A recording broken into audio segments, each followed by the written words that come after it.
குறிப்பாக முஸ்லிம் சமூகம், இலங்கையில் இருக்கிற முஸ்லிம்கள், அவங்க இந்த விடுதலை புலிகளுடைய போராட்டத்தை ஆதரிக்கல. ஏன்? ஆயுதம் தாங்கி அநியாயமா சர்வாதிகாரமா பல பேரை கொல்றாங்க, இவருடைய கோரிக்கைகள் நியாயம் இல்லை என்று தெரிஞ்சு அங்க இருக்கிற முஸ்லிம்கள் அதற்கு ஆதரவு தெரிவிக்கல. இவர்களால் கொல்லப்பட்ட முஸ்லிம்களுடைய எண்ணிக்கை எவ்வளவு தெரியுமா? எனக்கு ஆதரவு தெரிவிக்க மாட்டீங்களா? என் கூட நான் கூட்டத்துக்கு வரமாட்டீங்களா? அப்ப நீங்க உசுரோடு இருக்கக்கூடாது என்று பிரபாகரனால், விடுதலை புலிகளால் ஆயிரக்கணக்கான முஸ்லிம்கள் ஊருக்கு ஊர், ஒன்னு இல்ல ரெண்டு இல்ல, பட்டியல் போட்டா அதுவே பெரும்பட்டியல். ஒவ்வொரு வருஷமும் இலங்கையில ஏராவூர்னு ஒரு ஊர் இருக்கிறது. ஏராவூர், இந்த ஏராவூர்ல ஆகஸ்ட் மாதம் 11ஆம் தேதி சுஹதாக்கள் தினம்னு ஒரு நிகழ்ச்சி கொண்டாடுவாங்க. சுஹதாக்கள்னா உயிர் தியாகிகள், உயிர் தியாகிகளுடைய நினைவு தினம். என்ன உயிர் தியாகிகள்? இத்தனை ஆண்டு காலமாக இந்த விடுதலை புலிகளால் கொல்லப்பட்டிருக்கிற முஸ்லிம் தியாகிகளை, முஸ்லிம் பொதுமக்களை நினைவு கூறுவதற்காக நடத்தப்படுகிற நாள் சுஹதாக்கள் தினம். அப்ப எந்த அளவுக்கு அவன் கொண்டு இருந்தா அதை நினைச்சு மறக்க முடியாம வருஷா வருஷம் நினைவுபடுத்தி அதிலிருந்து பாதுகாப்பு பெறுவதற்கான திட்டங்களை தீட்டுவதற்காக ஒரு நாளையே ஒரு சமூகம் உருவாக்குகிறது என்றால் அந்த சமூகம் எந்த அளவிற்கு பாதிக்கப்பட்டிருக்கும். இதே அந்த நாளில் கடந்த 15-20 ஆண்டுகளுக்கு முன்பு இதே ஆகஸ்ட் 11 அதே ஏராவூரில் 160 முஸ்லிம்கள் கொல்லப்பட்டார்கள் விடுதலை புலிகளால். 1987 இலங்கை காத்தங்குடி 28 முஸ்லிம்கள் படுகொலை செய்யப்பட்டார்கள். 1988 அதே காத்தங்குடி முஸ்லிம்களுடைய 60 வீடுகள் நெருப்பு வைத்து தீக்கிரையாக்கப்பட்டது.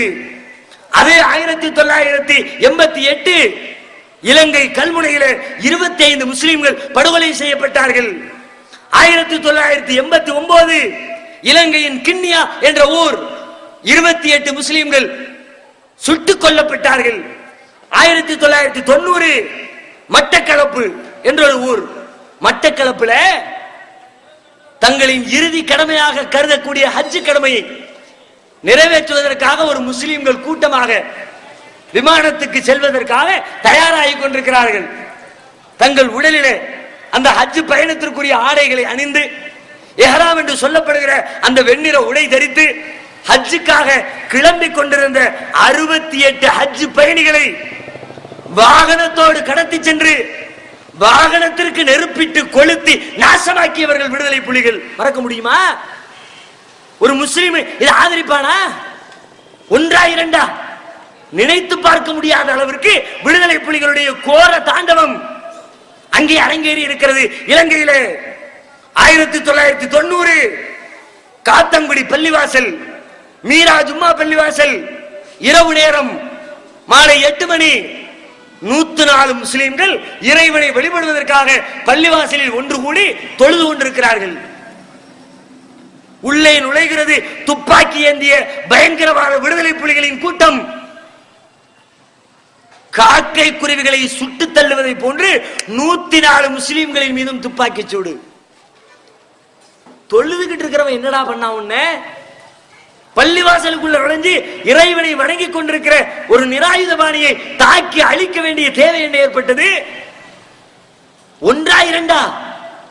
முஸ்லிம்களை அவர்கள் அழித்தொழித்த பட்டியல் 1000க்கு மேல தேரும். அம்பாறையில் 18 முஸ்லிம் விவசாயிகள் ஒரே நேரத்திலே கொல்லப்பட்டார்கள்.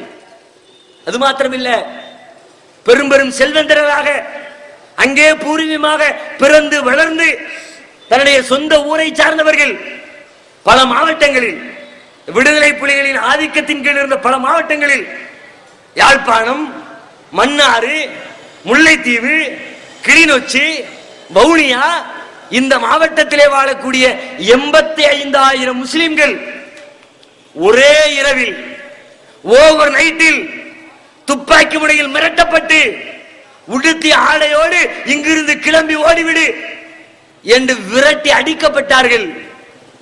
தாம் சம்பாதித்த சொத்து பத்துக்களை எல்லாம் விட்டுவிட்டு, ஆசை ஆசையாய் கட்டி மகிழ்ந்த வீடு வாசல்களை எல்லாம் விட்டுவிட்டு, தாம் உருவாக்கி வளர்த்த தொழிற்சாலைகளை எல்லாம் விட்டுவிட்டு ஒரே இரவிலே 85,000 முஸ்லிம்கள் சொந்த தேசத்தில் அகதிகளாகப்பட்ட வரலாறு இலங்கையை தவிர வேறு எங்கும் நிகழ்ந்திருக்காது.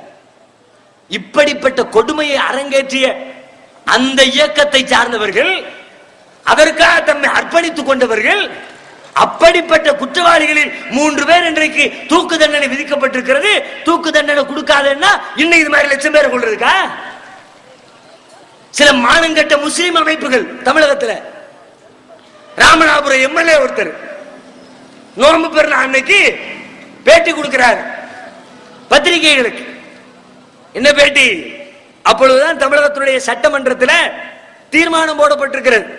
தூக்கு தண்டனை ஆயுள் தண்டனையா குறைங்கன்னு தீர்மானம் போட்டாங்களே, அந்த தீர்மானம் போடப்பட்ட அந்த நேரத்தில் பெருநாள் தின செய்தியாக என்ன சொல்றீங்க அப்படின்னு பத்திரிகையாளர் வந்து கேள்வி கேட்கிறான்.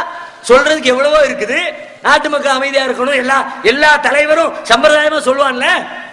ஒவ்வொரு பண்டிகையின் போதும் இந்த நல்ல நாளில் மக்கள் சுபிச்சமாக அமைதியோடு வாழ்வதற்கு இறைவனை பிரார்த்திக்கிறேன்னு என்னத்தையாவது விட்டுட்டு போக வேண்டியதானே? இந்த மாமா கட்சி தலைவர் ராமநாதபுரம் எம்எல்ஏ முஸ்லிம்களுடைய பிரதிநிதி என்று தம்மை சொல்லிக் கொண்டு சட்டசபையில் போய் உட்கார்ந்து இருக்கிறார். சொல்றாரு, அம்மையார் வழங்கி இருக்கிற போட்டிருக்கிற இந்த தீர்மானம் முஸ்லிம்களுக்கு வழங்கப்பட்டிருக்கிற பெருநாள் பரிசு. காரி மூஞ்சில துப்பணும். எதிரா பெருநாள் பரிசு? எம் மக்களை ஆயிரமாக கொன்று குவித்தவனை தூக்கிலே போட வேண்டாம் என்று அதை ரத்து செய்ய சொல்வது முஸ்லிம்களுக்கு வழங்கப்பட்ட பரிசா? அதுவும் பெருநாள் தினத்திலே வழங்கப்பட்ட பரிசா? வரலாறு தெரியாட்டி வாய பொத்தி கம்முனு கிட. அங்க போய் ராமநாதபுரத்தில் ஓட்டு கேட்க போனார்ல, அப்பவும் இதே பல்லவி. தமிழர்கள் தமிழ் ஈழம் அமைவதற்கு பாடுபடுவோம். மக்களை ஏமாத்தி ஒன்னு தானுந்த கெட்டு பிறரையும் கெடுத்து இத்தனை பெரிய பாவிகளுக்கு நீங்கள் அவர்களுடைய தூக்கு தண்டனையை குறைத்தால், அதை ரத்து செய்தால் மற்றவனுக்கு என்ன